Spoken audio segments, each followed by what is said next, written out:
I'm with Matt Turner, President and CEO of Rockhaven Resources. That is ticker RK on the Venture Exchange. Matt, your Klaza project hit a milestone this summer when you released your preliminary economic assessment. But let's step back and then talk about what Klaza is. What is it? Where is it?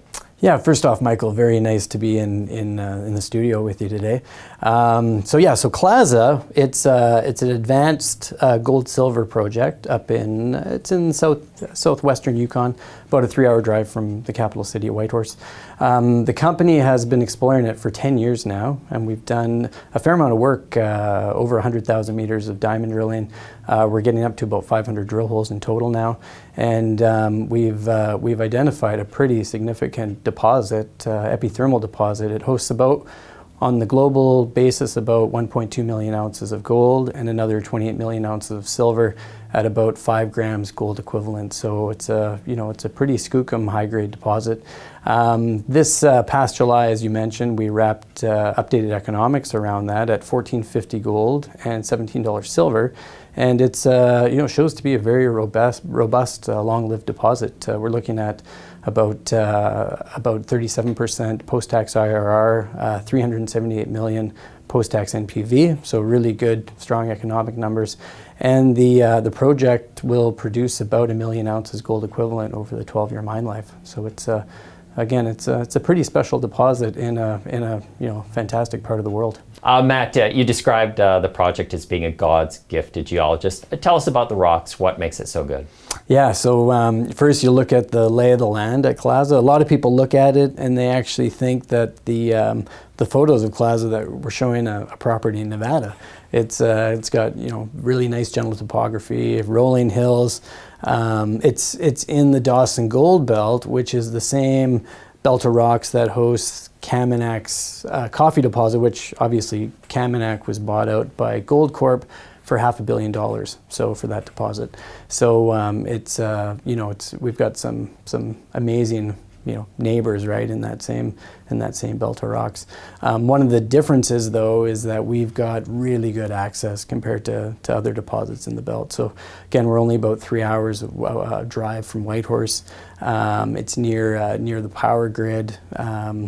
It's in a developed area, so there's an old mine nearby, about 8 kilometers away, and again, just fantastic road accessibility. It's basically roads everywhere, and so that helps us in keeping those drill costs down to, really if you compare our all-in drill costs, our all-in drill costs compared to other projects in northern Canada, we're probably the lowest at about $200 all in a meter. So it's it makes for a really fantastic place to work. There's no planes needed, no helicopters needed. Whenever a drill needs to be moved, you just basically hook up with a cat or an excavator and move it to where it needs to go. So it's again, I can definitely stand by the fact that it's God's gift to the mineral explorationists. Can you also, it's a remote location, it's a Yukon though, can you talk about what the community relations, who's around you? Yeah, it's a really good question. So we're about a 70-kilometer drive from the town of Kaminak. We're in a historic gold camp that's it saw gold mining up until 1999, when the old Mount Anson mine shut down. So the local First Nations, the locals from Kaminak, they know mining, they understand mining, and they want to see it again in their traditional territory. And so that's why I think they've been so supportive of our work out there.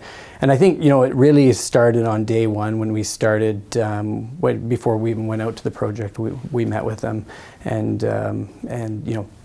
tried to show them what we were planning on doing, what we were hoping on getting.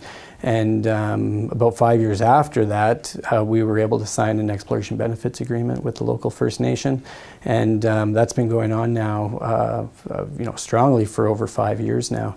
And they've been a fantastic partner in the project. You also made some news. You are involving the First Nations, I believe, with some type of economic agreement. Yeah, so that's the exploration benefits agreement. Mm-hmm. It goes for 10 years, and we were tied in with the EBA, as it's called.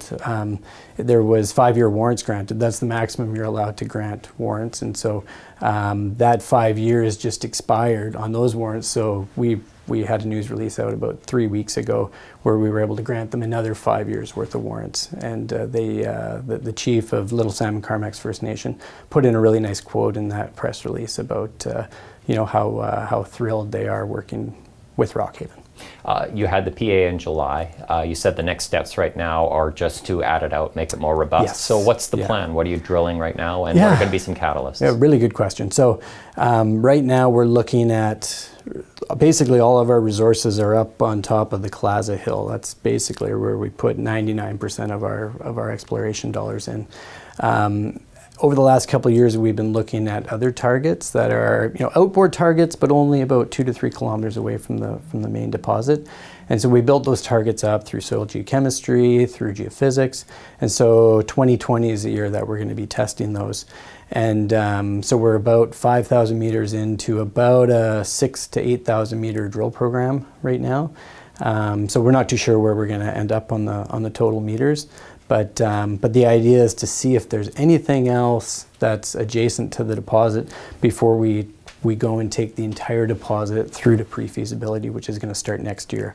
So again, this year is really just seeing what else is out there. And if we do find a game changer, we're going to aggressively explore that as we complete the infill drilling of the main deposit to take the whole kit and caboodle to through pre-feas starting in 2021. What's your financing picture? Well, we just closed a $5.5 million financing in August.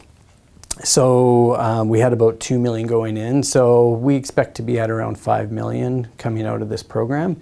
So we'll have, more or less enough money to infill the remaining inferred ounces in the deposit as we convert those to indicated.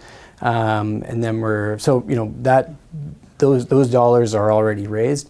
But we'll be probably looking at raising at least another couple of million to do the actual pre-feasibility study itself. So, you've had a long experience. You said you've had a decade with Rockhaven. What's it like working in the Yukon? What makes it such a great mining jurisdiction?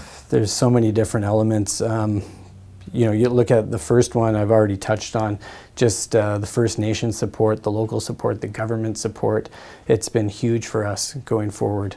Also, the mineral potential in the Yukon is second to none. Like you look at our story, for example, we went into a historic gold belt that most people had kind of thought had been picked over, and we found over 1 million ounces only 8 kilometers away from an old mine.